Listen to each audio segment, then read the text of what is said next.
Hey guys, and welcome back to Rosie Wrestling. I'm Massa. And my name is Safe. And today for our episode of Views from Rosie, we are talking about the Smackdown after Mania. A lot of cool things happened, and it wasn't as crazy as Raw, but of course Smackdown's only 2 hours. And we're just going to start off with our usual 3 talking points. Yeah, so our first talking point has to do with the new general manager. This started off at the beginning of the night, and they just kind of... I thought they were going to wait a few weeks to actually announce that Daniel Bryan is going to become a full-time performer and all that fun stuff, but they just did it immediately. And Shane McMahon announced the new general manager. I personally thought it was going to be... I've heard some rumblings about Jeff Jarrett. Some people were saying Hulk Hogan, which I thought was unlikely. And there were some other options, but it actually ended up being Paige. Now, what did you think of this decision to have Paige become the new SmackDown general manager? I'm actually good with this decision. She's actually, I think, face now. Paige is extremely talented, and they have her, and they can't really use her as a wrestler, so this is a great spot for her. I don't really know what's going on with, like, Absolution now. Are they still together? Are they not? But also the whole retirement thing on Raw, I thought that was a good touch. I really thought that she was just leaving, going to Hollywood or something. But I didn't really see that coming, and it was a good choice. Yeah, honestly, I think it's nice of the WWE to give her this option. After, her retiring so young. It's honestly a really sad story. She's only like 25. Exactly, and I think this is good for Absolution too, because I think the best option for them would probably be split up through the brand split, because really the whole stable really wasn't doing anything good for them. But, Paige does announce that AJ Styles and Daniel Bryan are going to be main eventing, which we will talk about later. But that's a great way to start off your general manager career by announcing a match that we've never seen in the WWE. But next, moving on to our second talking point, and finally it has happened. So Charlotte does come out to the ring and just kind of starts talking about Wrestlemania. The Iconic Duo come out, which we all saw coming. Right. I thought that was a really good touch. I really like the Iconic Duo. They have not been on NXT because they both had surgeries, so now at least we get to see them back, and they're really good heels, and I feel like that's a good touch. They were the only call-ups, but I also understand that SmackDown needs to be a smaller roster because they only have 2 hours, and I'm not really mad about it. Plus, we get kind of like 2 birds in one stone. I think we still get to see more call-ups because I still think guys like Gargano, Almas, and McIntyre are ready for that big stage, as well as Sanity. So I think maybe they're waiting off till next week in the Superstar Shakeup. But also they also changed their name to the Iconics, and I don't really have a problem with that. But I mean, like, why? Like, I thought didn't on their the Titantron it said Iconic Duo. I think it said Iconics. Oh, well. But yeah, so I think that's like the talk of the town right now. Like, oh, they changed their name. It's not really a big deal, but it is what it is. But yeah, so they obviously have their promo. They're very charismatic.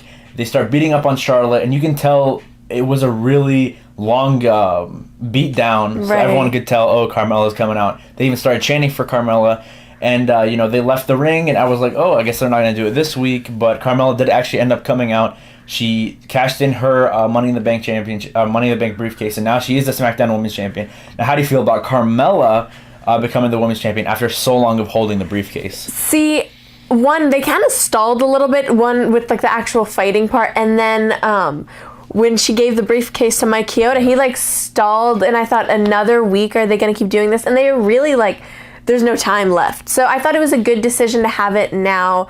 It made more sense because Charlotte did stay strong at WrestleMania. She beat Asuka's streak, and now she gets kind of like her type of comeuppance, and I thought it was a good idea.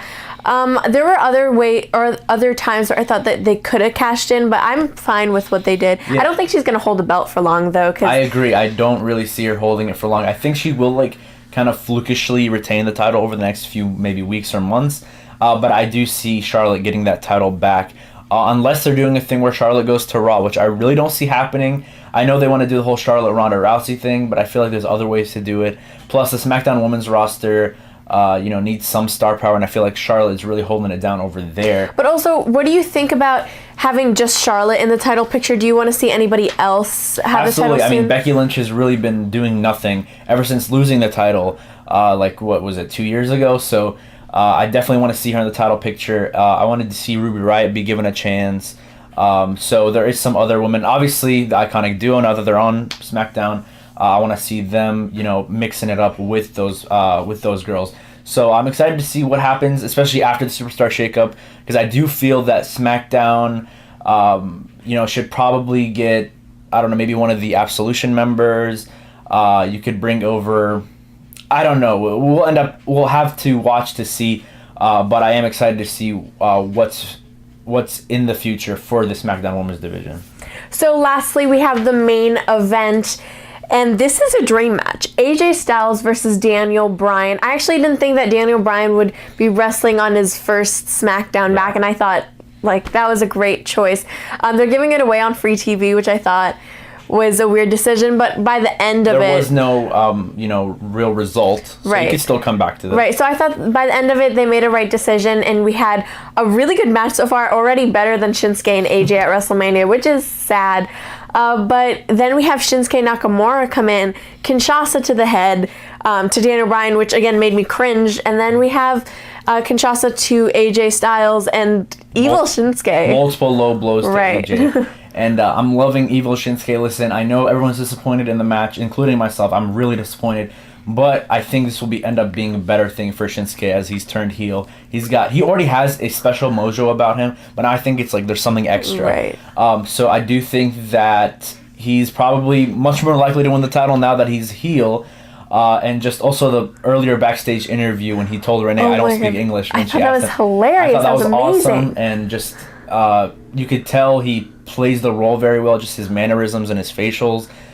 So yeah, I really hope we're going to get a triple threat at Backlash between, three of my favorite workers in the company. And this could be the time actually where Shinsuke wins the title. So hopefully we do get a better match than Mania, but I do think it'll probably even main event Backlash. So yeah, altogether, I love Evil Shinsuke, and I'm actually excited to see what happens next on SmackDown. So overall, I thought this was a pretty good SmackDown. It went by really quickly, which means it's usually a better one. I thought the match, there wasn't very much filler. There were some things I didn't exactly understand, like the Usos versus the New Days. Don't the Usos already have a rematch clause? Same with Randy Orton. Right, I thought that was kind of odd, and I feel like Rusev should have won. And I don't really know what we're building up to. Some of the matches, they're building up to the Greatest Royal Rumble. Some other matches are building up to Backlash. So I know the Greatest Royal Rumble is before Backlash, but it's I feel like we should build up to that first right. and then talk about Backlash. So it's kind of confusing both on Raw and SmackDown. But also, Backlash is only probably a week or two. No, it's not. It's an early. Oh yeah. It's after. It's yeah. 2 weeks after. The Greatest, maybe even a week after. I know it's in early May. It's in May 5th or something, and then we have the Greatest Royal Rumble, which is the 27th, I think. That's not enough time to build up full storylines. So I think it's poorly positioned. But so for the Superstar shakeup next week, what superstars do you want to see end up on SmackDown? I feel like we definitely need a little bit of more star power on SmackDown. I don't really know. Maybe Finn Balor. I feel I think that'd be the perfect option. I don't know. He would be great as U.S. champion, maybe going in the WWE title scene. What about you? What do you think? I think Finn would be a great option. I think, like I said earlier, maybe one of the Absolution members. I feel like Sonya could really thrive on her own. Some people were talking The Miz because they're going to do The Miz Bryan at WrestleMania next year, possibly. That's a good possibility, but I think they want him to break the Intercontinental Championship record first. I think Jeff Hardy would be a good option. Oh, that would. Yeah. So we'll end up, having to see what ends up happening. I think the Club could do really well on SmackDown because they've really been floundering on Raw. But so tell us what you guys thought of SmackDown in the comment section below. Don't forget to share, and subscribe to Rosie Wrestling, and we'll see you guys in our next video. Bye!